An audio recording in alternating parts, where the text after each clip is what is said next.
Et puis enfin, je voudrais publiquement remercier le bon Dieu, la Sainte Vierge et notre bonne Sainte Anne pour un magnifique pèlerinage que nous avons fait cette semaine, le Trobrez. Donc nous sommes partis de Lamballe jusqu'à Dole, en passant par Saint-Malo. Et nous avons eu l'occasion de beaucoup prier, de beaucoup souffrir aussi, de faire des sacrifices évidemment, et de recevoir énormément de grâce. Nous avons prié bien sûr pour vous tous. Nous avons prié pour notre patrie, pour notre province, pour nos chapelles, pour toutes nos intentions, nos religieuses également, et pour nos familles et pour tous ceux qui en ont besoin. Et c'est beaucoup de grâces déjà obtenues et certainement encore beaucoup de grâces que le bon Dieu nous répondra. Donc merci mon Dieu. À l'année prochaine, pour ceux qui souhaitent s'y joindre, on remettra certainement cela. On partira de Dole et on se dirigera en direction de Vannes, donc on passera certainement dans le coin ici, ce qui nous donnera peut-être l'occasion d'organiser en plus du Trobrez une journée, parce que c'est vrai que c'est compliqué pour les familles. Peut-être qu'on donnera l'occasion aux familles de joindre le pèlerinage pour une journée, afin de participer aux grâces de ce pèlerinage. Donc cette messe chantée ce matin est célébrée en action de grâce. Et à la fin de la messe, on dira une prière à Sainte Anne pour la remercier pour toutes ces grâces reçues. Et il y a un certain nombre même de Vendéens ou d'autres qui sont venus, qui nous ont rejoints et sont repartis chez eux en louant le bon Dieu, tout comme, si vous me permettez l'analogie, le Samaritain de l'Évangile, n'est-ce pas, l'étranger qui venait d'ailleurs.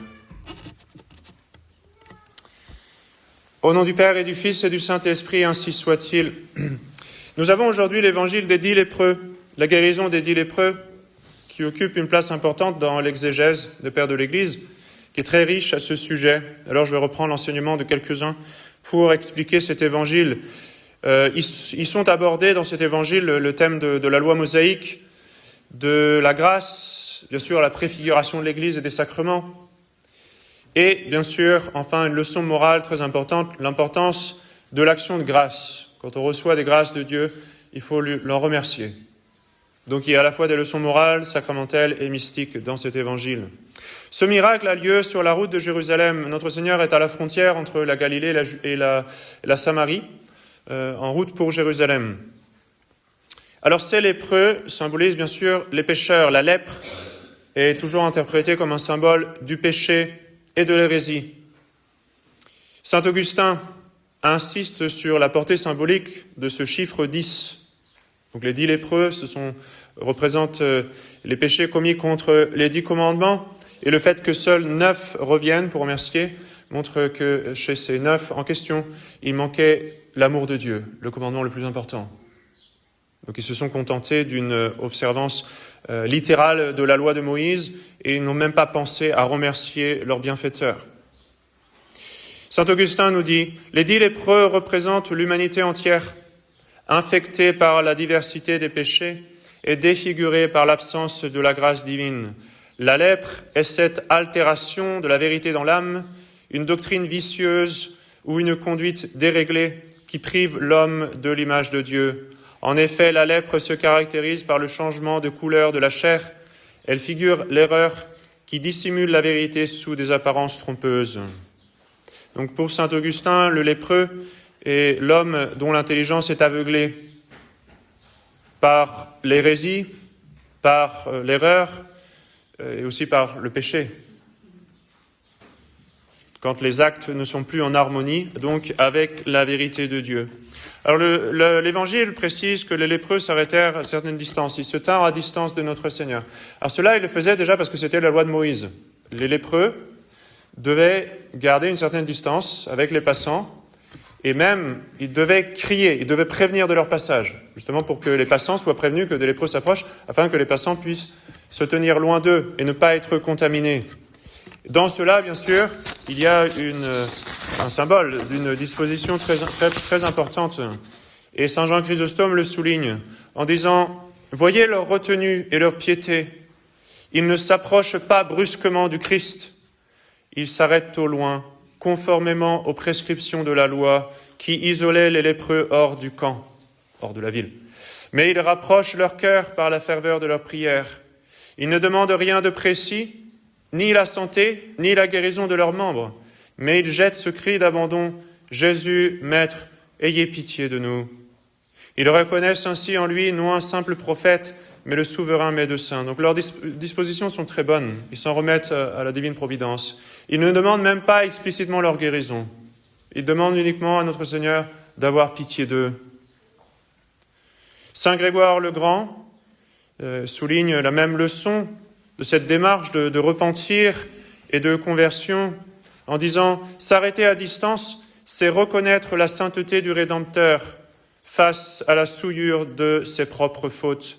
L'homme qui prend conscience de son péché n'ose s'approcher immédiatement du Saint des Saints, mais il élève la voix de la pénitence. Le cri de la voix est la véhémence du désir intérieur. On s'approche de Dieu non par les pas du corps, mais par les affections de l'âme et le désir de la grâce. » Et ensuite, notre Seigneur donne l'ordre donc à ces lépreux de se montrer au prêtre. « Allez vous montrer au prêtre. » Il le fait pour accomplir le Lévitique, la loi du Lévitique, afin que le prêtre de l'ancienne loi constate la guérison. Il fallait que, quand un lépreux était guéri, il fallait qu'il se montre au prêtre, que le prêtre confirme qu'effectivement la lèpre a été guérie, afin que le lépreux guéri puisse retrouver une vie sociale normale. Mais le prêtre de l'ancienne loi, bien sûr, constate la guérison sans la produire. Et donc saint Ambroise montre bien que notre Seigneur accomplit la loi, mais la dépasse. Le Seigneur, nous dit-il, renvoie les lépreux aux prêtres, non pas parce que les prêtres de la loi ancienne avaient le pouvoir de guérir la lèpre, mais parce qu'il leur appartenait d'en constater la purification. Par là, le Christ montre qu'il ne vient pas détruire la loi, mais l'accomplir, tout en révélant que la guérison véritable ne vient pas du rite sacerdotal ancien, mais de la puissance de son ordre. Ils partent impurs et deviennent purs en chemin. Le précepte est lui-même le remède. Et c'est pour cela que la liturgie a choisi ce passage de l'Épître aujourd'hui qui nous parle de la même chose. Bien sûr, notre Seigneur les met à l'épreuve tout de même, puisqu'il leur demande d'aller se présenter aux prêtres pour faire constater leur guérison. Et quand notre Seigneur donne cet ordre-là, les lépreux ne sont pas guéris. Ils ne seront guéris qu'en chemin. Et donc ils doivent faire un acte de foi dans cette puissance de notre Seigneur.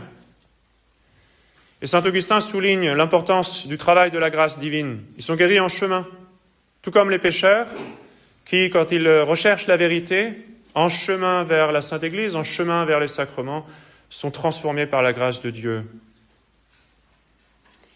Pour saint Grégoire le Grand, cet envoi aux prêtres préfigure bien sûr l'institution du sacrement de confession, donc par lequel le prêtre remet les péchés. Qu'est-ce que se montrer au prêtre, nous dit-il, sinon manifester par la confession la maladie cachée de son âme. Les prêtres examinent la lèpre, ils discernent qui est pur ou impur, non en vertu d'une science humaine, mais selon le jugement de la grâce. Le Christ guérit le pécheur par sa grâce intérieure, mais il veut que l'homme soit soumis au jugement de l'Église pour être pleinement réintégré dans la communion du corps mystique. Donc tout comme le lépreux devait faire constater sa guérison par le prêtre de l'Ancien Testament pour retrouver une vie sociale normale, et bien de même, il faut passer par le confessionnal pour retrouver l'accès au sacrement. Et ensuite, dans le fait que seul le Samaritain revienne, il y a une leçon très importante. Cette purification, cette guérison, en cours de route, s'achève avec le retour d'un seul homme, un seul Samaritain. Et ce dénouement signifie le passage de la synagogue à l'église. On voit que ces 9 juifs qui ont reçu la loi, qui connaissent les prescriptions de la loi, observent la loi, mais s'en tiennent là. Ils s'en tiennent à la lettre de la loi. Ils n'ont même pas le réflexe de bon sens de revenir remercier notre Seigneur. Ils s'arrêtent vraiment à l'observance extérieure. Ils sont guéris, ils sont tout contents, c'est tout. Ils ne veulent rien d'autre. Alors que ce Samaritain qui n'a pas la loi observe la loi, va se montrer au prêtre, mais ensuite va au-delà de la loi. Il comprend que la loi, que l'évangile va au-delà de la loi, que cette guérison lui donne quelque chose de bien supérieur à ce que lui donne cette observance pharisaïque de la loi. Et donc il revient remercier notre Seigneur. Et c'est le seul, par conséquent, qui va obtenir la guérison de l'âme, en plus de la guérison du corps. Il y a une opposition claire entre l'attitude des 9 lépreux, qui sont d'origine juive, avec celle de cet étranger. Saint Ambroise nous dit à ce sujet, ce Samaritain à l'image des nations païennes, qui n'avaient pas la loi, mais qui, touchés par la grâce, ont su reconnaître le médecin souverain. Il revient sur ses pas, car se convertir, c'est revenir de la voie de l'erreur vers le Christ. Il glorifie Dieu à haute voix, montrant que la foi des gentils n'est pas une foi muette ou honteuse, mais une confession publique et joyeuse de la souveraineté du Christ. Il arrive très souvent, c'est quelquefois parfois qui est détonnant, mais parfois les convertis, justement, sont parfois plus zélés, ont moins de respect humain que des catholiques nés dans de bonnes familles traditionnelles. Ça arrive.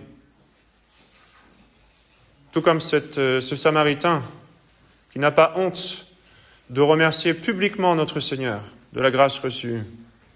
Saint Jean Chrysostome nous dit « Les 9 étaient des fils d'Israël, nourris dès l'enfance par la loi et les prophètes.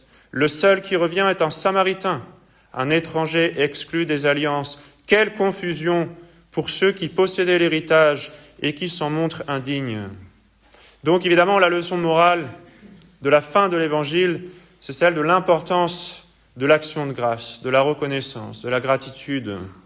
Saint Grégoire le Grand nous met en garde contre une utilisation utilitaire de Dieu, disons. C'est-à-dire, on prie le bon Dieu surtout quand on a besoin de quelque chose. On est dans une mauvaise situation, alors on le prie. On a besoin d'obtenir une bonne situation, surtout des avantages temporels, n'est-ce pas? Alors on le prie. Et c'est bien de le prier dans ce genre de situation. Mais il faut aussi le prier pour les biens spirituels. Et il faut aussi savoir le remercier. Et il faut aussi savoir l'aimer pour lui-même et le louer pour lui-même. Et l'adorer pour lui-même. Et ne pas se contenter uniquement de demander des avantages au bon Dieu. Saint Grégoire nous dit « Beaucoup demandent avec ferveur la délivrance dans l'épreuve ou la guérison dans la maladie, mais oublient le bienfaiteur dès qu'ils ont obtenu satisfaction. Les 9 lépreux recherchaient le don de Dieu, non le Dieu des dons. Ils se sont contentés du bienfait corporel sans remonter à la source du bienfait. Seul le Samaritain a cherché l'auteur de sa santé, s'attachant non à la guérison passagère, mais à celui qui guérit pour l'éternité. » Et donc saint Augustin, en remarquant la parole de notre Seigneur à ce Samaritain, « Relève-toi et va, ta foi t'a sauvé », eh bien montre bien que les 9 ont été purifiés de la lèpre, mais que seul le Samaritain a été purifié intérieurement de ses péchés. Les 9, nous dit-il, ont reçu la santé de la chair, qui est caduque, qui est passagère, et commune aux bons comme aux méchants. Mais le Samaritain a reçu la santé de l'âme qui est éternelle. Pourquoi ? Parce qu'il a joint la foi à la gratitude.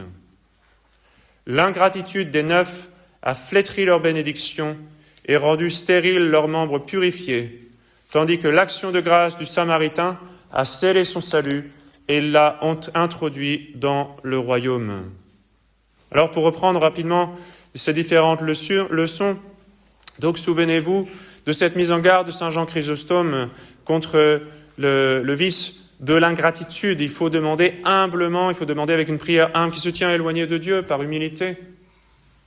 Il faut demander la pitié, la miséricorde de Dieu. Saint Ambroise nous montre dans cette figure du Samaritain le peuple païen qui se tourne vers le Christ, tandis que les Juifs qui avaient tout reçu de Dieu sont restés dans l'ingratitude et n'ont pas remercié notre Seigneur Jésus-Christ. Saint Augustin nous décrit la lèpre comme la figure de l'hérésie et du péché.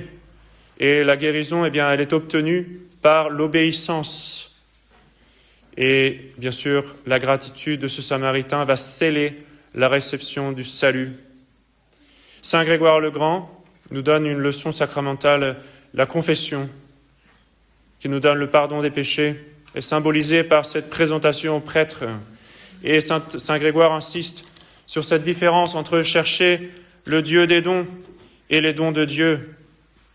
Comme la Sainte Thérèse disait également que dans la vie spirituelle, il ne faut pas chercher les consolations du bon Dieu, mais le Dieu des consolations. C'est la même idée, c'est le même enseignement.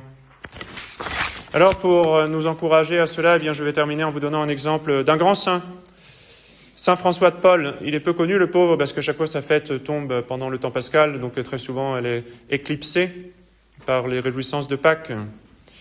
Saint François de Paule est un grand saint de la fin du XVe siècle, alors qu'il était en Calabre en train de superviser la construction d'un couvent et d'un sanctuaire à Paterno. Les ouvriers étaient en train de travailler sous une chaleur torride. Il faisait extrêmement chaud, et donc ils avaient une soif extrême et il n'y avait plus d'eau. Et en plus, il n'y avait non seulement plus d'eau pour les ouvriers, mais il n'y avait même plus d'eau pour humidifier un peu le mortier, qui du coup se desséchait et qui ne valait plus rien. Et donc ils vinrent trouver Saint François de Paule en se plaignant de cette situation. Et alors le saint s'est avancé à ce moment-là vers un rocher bien sec, tout proche du chantier.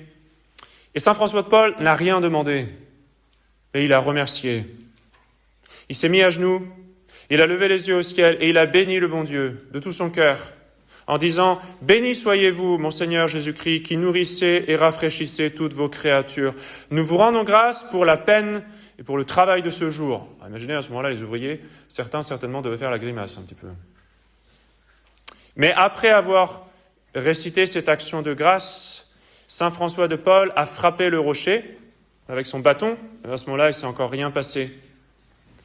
Et il a dit aux ouvriers, « Au nom de notre Seigneur Jésus-Christ, buvez et donnez de l'eau au chantier. » Et une fois seulement qu'il a dit cette parole, une eau très claire, très fraîche, a jailli du rocher.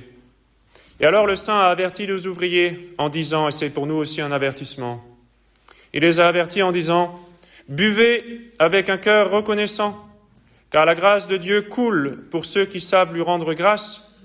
Mais si vous devenez ingrats, la source se desséchera. Au nom du Père et du Fils et du Saint-Esprit, ainsi soit-il. »